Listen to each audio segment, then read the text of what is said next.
আসসালামু আলাইকুম। দেশ ও প্রবাস থেকে যে যেখান থেকে ভিডিওটা দেখতে পাচ্ছেন সবাই ভালো থাকবেন, সুস্থ থাকবেন, সবার প্রতি রইল শুভকামনা। বাংলাদেশ থেকে এক ভাই কমেন্ট করেছে, ভাই মালয়েশিয়া আর বর্তমান তো কলিং ভিসা বন্ধ, তাহলে ট্যুরিস্ট ভিসায় যায় কি আমি বৈধ হইতে পারবো কিনা বা ট্যুরিস্ট ভিসায় মালয়েশিয়া ঢুকতে পারবো কিনা বর্তমান। এরপরে আরেক ভাই লিখেছে, ভাই মহিলারা কি মালয়েশিয়া ট্যুরিস্ট ভিসায় যাইয়া বৈধ কাগজপাতি করতে পারবো কিনা একটু যদি জানাইতেন। তবে ভাই ওই জায়গায় লিখছে 26 সালে। তবে যাই হোক, আমি সব কিছুই আপনাদেরকে এই ভিডিওর মাধ্যমে কমেন্টের উত্তরগুলো দিব। অনুরোধ রইল ধৈর্য সহকারে পুরো ভিডিওটি দেখার জন্য, তাহলে বিস্তারিত বুঝতে পারবেন। সর্বপ্রথম কথা হলো, ভাই মালয়েশিয়া বর্তমান ট্যুরিস্ট ভিসা একবারেই ইন টোটাল বন্ধ, কোনো বাংলাদেশিকে প্রবেশ করতে দিচ্ছে না মালয়েশিয়ার ইমিগ্রেশন ট্যুরিস্ট ভিসা আলাদের। কিসের জন্য বলি, গত 24 জুলাই 113 জন বাংলাদেশিকে ফেরত পাঠাইছে মালয়েশিয়ার ইমিগ্রেশন ট্যুরিস্ট ভিসায় আসাদের। এরপরে 26 তারিখে আপনার 26 জুলাই আবারও 80 জন বাংলাদেশিকে ফেরত পাঠাইছে, তাদেরকে মালয়েশিয়া ঢুকতে দেয় নাই। তবে একটা কথা বলবো, বাংলাদেশে যে যারা আপনার ইমিগ্রেশনে চাকরি করে তারা কি করে, কিভাবে এদেরকে পাস করে বা এদের কি নজরে পড়ে না, লোকগুনা তারা পাঠিয়ে দেয় আবার ফিরে ব্যাগে চলে যায়, তাহলে কিসের জন্য এগুলা তারা দেয় আমি বুঝি না। গরিব মানুষের টাকা কি এতই সস্তা হয়ে পড়ছে?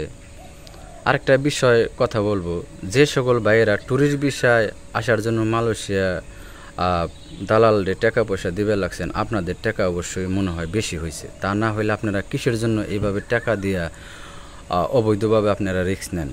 কারণ আপনারা 3 লাখের উপরে দিয়ে আপনারা সবাই মালয়েশিয়া প্রবেশ করবার লাগছেন, তাহলে 4 লক্ষ টাকা বা 3.5 লক্ষ টাকা দিয়ে আপনারা ট্যুরিস্ট ভিসায় অবৈধভাবে কোনো রিস্ক নিয়ে কোনো ওয়ারিক ছাড়া কোনো বৈধকরণ এই জায়গায় কোনো নাই। আপনাকে মালয়েশিয়ার ইমিগ্রেশন পাস হইতে দেব কি দেব না কোনো নিশ্চিত নাই। আরেকটা বিষয় হলো, বর্তমান যারা ট্যুরিস্ট ভিসায় আসবেন অবশ্যই অনুরোধ রইল আপনারা কেউ মালয়েশিয়া ট্যুরিস্ট ভিসা আসবে না। কারণ কিসের জন্য? এখন বর্তমান মালয়েশিয়ার ইমিগ্রেশন ট্যুরিস্ট ভিসায় ঢুকতে দিচ্ছে না। আরেকটা বিষয় হলো, দালালরা অনেক প্রলোভন দেখাইবো বা আপনাদেরকে বলবো ইমিগ্রেশন এয়ারপোর্ট দিয়ে আপনারা যাইতে পারেন না বা ঢুকতে দেন, আমরা থাইল্যান্ড দিয়ে বা বাইরের রাস্তায় আপনাদেরকে ঢুকাইবো মালয়েশিয়া, টাকা পয়সা দেও। তবে অনুরোধ করব আপনারা কেউ কোনোভাবেই মালয়েশিয়া আসার চেষ্টা করবেন না। কারণ কিসের জন্য? মালয়েশিয়ার পরিস্থিতি তেমন বেশি একটা ভালো না। আরেকটা বিষয় হলো, ভাই এক ভাই লিখেছে, আপনার মহিলা যে কি মালয়েশিয়া বৈধ কাগজপাতি করতে পারবো কিনা। ভাই যদি তার বয়স ঠিক মতো থাকে, দেখা গেছে আপনি যদি 70 বছরের একটা মহিলা পাঠিয়ে দেন, তাহলে সেই ক্ষেত্রে সে কোনোই কাজ কোনো ফ্যাক্টরিতে তার কাজ অ্যালাউ করবো না। তবে যদি দেখা গেছে 30-35 বছরের ভিতরে যদি আপনারা বা 25 বছরের ভিতরে যদি আপনারা এই ধরনের কোনো মহিলা বা ভাই বোন আসে, তাহলে সেই ক্ষেত্রে শুধু মহিলার পুরুষ না, ট্যুরিস্ট ভিসা আসার পরে যদি মালয়েশিয়ার সরকার যদি সুযোগ দেয় অবৈধদের বৈধকরণ করার জন্য, তাহলে সেই ক্ষেত্রে মহিলার পুরুষ নয় সবাই বৈধ হতে পারবো যদি সে বৈধ হয় বা বৈধ কাগজপত্র করে। আরেকটা বিষয় হলো, তবে আপনি আসার সাথে সাথেই যে বৈধ হইতে পারবেন এমনটা না। যদি দালালে বলে সেটা ভুল, আপনার অপেক্ষা করা লাগবে। কবে কখন কোন বছরে দিব, আপনার 6 মাস অপেক্ষা করুন লাগতে পারে বা আপনার 2 বছর অপেক্ষা করুন। যদি আপনার ভাগ্য ভালো হয় তাহলে সেই ক্ষেত্রে দেখা যাচ্ছে বছর 6 মাসের ভিতরে আপনি বৈধ হইতে পারবেন, যদি বৈধকরণ মালয়েশিয়ার সরকার দেয়।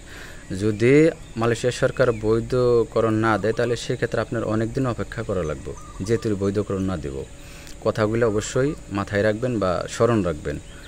আপনারা কেউ উর্দাপ করে আপনার দালাল বা এজেন্সি যে যা বলবো সেটা শুনে আপনারা মালয়েশিয়া আসার জন্য পাগল হয়ে যাবেন, দালালের টাকা দিবেন, তাদের হাতে টাকা দিয়ে তাদের পিছে পিছে ঘুরবেন। এটা খুবই খারাপজনক, দুঃখজনক কথা। কারণ কিসের জন্য? কষ্টের টাকা, সবাই কষ্ট করে টাকা কামান, যেভাবেই কামান। আপনি তো আর ক্যাশ টাকা দিয়ে প্রবাসে আসবেন না, হয়তো কারো কাছ থেকে ধার দেনা করে টাকা গুনা দালালটা দেন, কিন্তু আপনি যে ভিসা আসবেন এই ভিসার কোনো নিশ্চিত নাই আপনি এসে কাজ করতে পারবেন কি করতে পারবেন না। যেমন এই যে আমি কিছু 2 দিনের ঘটনা, সর্বমোট 203 জন লোক ফেরত পাঠাইছে মালয়েশিয়ার ইমিগ্রেশন। তাহলে এই লোক গুইনার উপায় হইব কি, এদের দায়ভার কে নেব, এদের টাকা গুইনা কে ফেরত দিব? দালালকে এদের টাকা ফেরত দিব? এরা কি টাকা উঠাইতে পারবো? আমার মনে হয় না।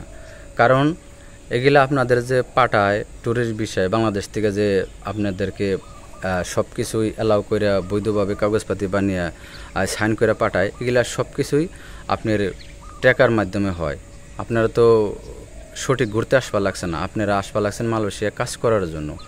এই জন্যই অযোগ্য ব্যক্তিকে যোগ্য বানিয়ে মালয়েশিয়া পাঠিয়ে লাগছে বা প্রবেশ করিবে লাগছে। এটা বাংলাদেশের ইমিগ্রেশন তারা সব কিছুই সেটেল করবে লাগছে টাকার মাধ্যমে।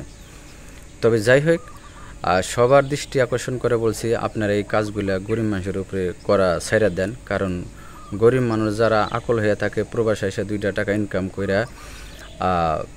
তার ফ্যামিলিকে ভালো রাখবো, কিন্তু আসার পরে দেখা যায় হয়তো কেউ ঢুকতে পারে, কেউ ঢুকতে পারে না। আর যারাও ঢুকে তারা ঠিকমতো কাজ করতে পারে না, পুলিশের হয়রানি, ইমিগ্রেশন হয়রানি, অনেক ধরনের ভয় থাকে, কাজ পায় না ঠিকমতো। কাগজপাতি না থাকলে মালয়েশিয়া কেউ ভালো একটা কাজ করতে পারে না বা ভালো একটা জায়গায় যাইতে পারে না। যাই হোক, কথাগুলা খুবই গুরুত্বপূর্ণ। যদি ভালো লাগে অবশ্যই ভিডিওটা বেশি বেশি শেয়ার করে সবাইকে দেখার সুযোগ করে দেবেন। আর আপনার মতামত অবশ্যই কমেন্টে জানাবেন। সবাই ভালো থাকবেন, সুস্থ থাকবেন। দেখা হবে কোনো নতুন ভিডিওতে। আল্লাহ হাফেজ।